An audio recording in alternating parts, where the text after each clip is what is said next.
योगेंद्र जी, एक सवाल देखिए, आज तो जो इन्होंने किया वो तो सीधे हमारी फ्रेटर्निटी के लोगों के साथ बदतमीजी किया। हमें बहुत गुस्सा है इसको लेकर के, लेकिन फिर भी एसआईटी ने भी अभी तक इनका नाम तो लिया नहीं है। मैं केवल अगर तकनीकी बात करूं, कहीं भी किसी जांच में, ना तो लोकल पुलिस की जांच में, ना एसआईटी में शामिल लोगों में जिसमें सुप्रीम कोर्ट के द्वारा नामित लोग हैं, उन्होंने अभी तक साजिश के साथ इनका नाम तो नहीं जोड़ा है।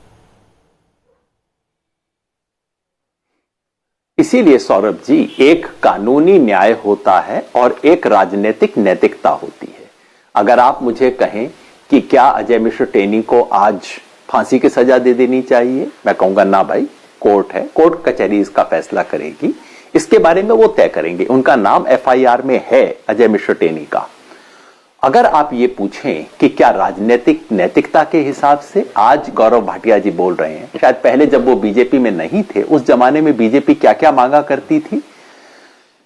यूपीए के जमाने में जिन भ्रष्ट मंत्रियों का इस्तीफा हुआ, जब बीजेपी ने मांगा, क्या उनको कोर्ट ने सजा दी थी?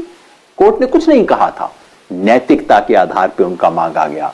राजनीति में यदि कहा जाए कि जब भ्रष्टाचार साबित होगा, तो मैं पूछना चाहता हूं माननीय गौरव भाटिया जी से कि आप ये बोफोर्स के मुद्दे पे क्यों इतने साल चिल्ला रहे थे? किस कोर्ट ने बोफोर्स पे आज तक किसी को भी दोषी ठहराया? किस कोर्ट ने कहा है बोफोर्स में करप्शन हुआ था?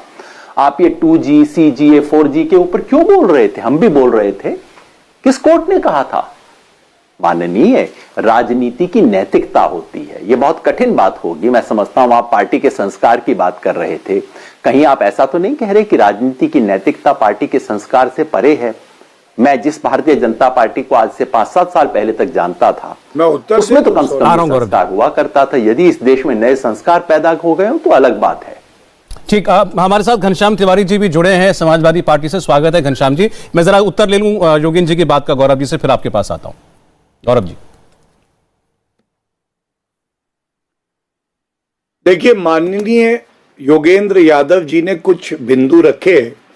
मैं माननीय योगेंद्र यादव जी को तथ्यात्मक और विधिक रूप पे एक दो बातें जरूर कहूंगा। योगेंद्र जी माननीय हैं और सर्वोच्च न्यायालय से हो सकता है ज्यादा ज्ञान रखते हों, लेकिन मैं इतना ही कहूंगा, जब मामला लंबित हो गया, सर्वोच्च न्यायालय खुद संज्ञान ले चुका है, एसआईटी की जांच चल रही है और मंत्री के बेटे को भी बख्शा नहीं गया, उसकी गिरफ्तारी हुई है। अब हमें सर्वोच्च न्यायालय और एसआईटी के विवेक पे छोड़ देना चाहिए, क्योंकि हमारे देश का कानून भी माननीय योगेंद्र यादव जी यही कहता है कि केवल विवेचक, इन्वेस्टिगेटिंग ऑफिसर तय करेगा कि किस पे क्या कार्रवाई होगी। दूसरा, तथ्यात्मक रूप पे आप शायद गलत है। मंत्री जी जो आप कह रहे हैं ना, टेनी जी का नाम एफआईआर में है, मैंने एफआईआर की प्रतिलिपि देखी है, मुझे नहीं मिला। हो सकता है मैं गलत हूं माननीय योगेंद्र यादव जी, आप जरूर दिखा दीजिएगा इस शो के बाद कहां है। कम से कम झूठ हमें नहीं बोलना चाहिए, लेकिन आप माननीय योगेंद्र यादव है, आप झूठ नहीं बोलेंगे। हो सकता है आपसे गलती लगी हो, तो अगर गलती लगी है उस गलती का सुधार करिएगा। तीसरी बात इन्होंने नैतिकता की करी। मैं सौरभ जी पुनः एक बात कहूंगा, भारतीय जनता पार्टी वो पार्टी है जो सुनिश्चित करती है कि न्याय मिले। यहां पे सपा के प्रवक्ता भी हैं, मैं याद दिला दूं, गायत्री प्रजापति मंत्री थे, हमारी बहनों के साथ बलात्कार किया, अब तो दोषी सिद्ध हो गए हैं, जेल की सलाखों में। एफआईआर नहीं होती थी माननीय योगेंद्र यादव जी, बदला क्या है? एफआईआर हुई, मंत्री के बेटे के खिलाफ हुई और सर्वोच्च न्यायालय ने संज्ञान भी नहीं लिया था।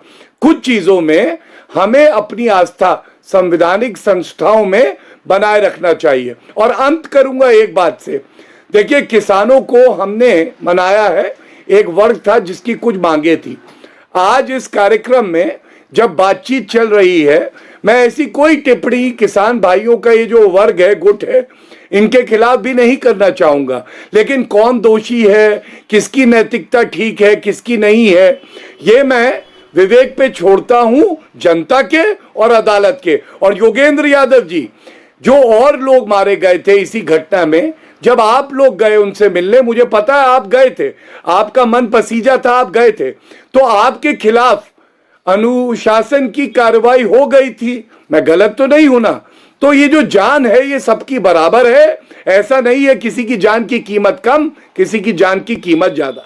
इंडिया टीवी हर वक्त हर जगह डाउनलोड करने के लिए सर्च करें India TV news Google play store या ऐप स्टोर पर।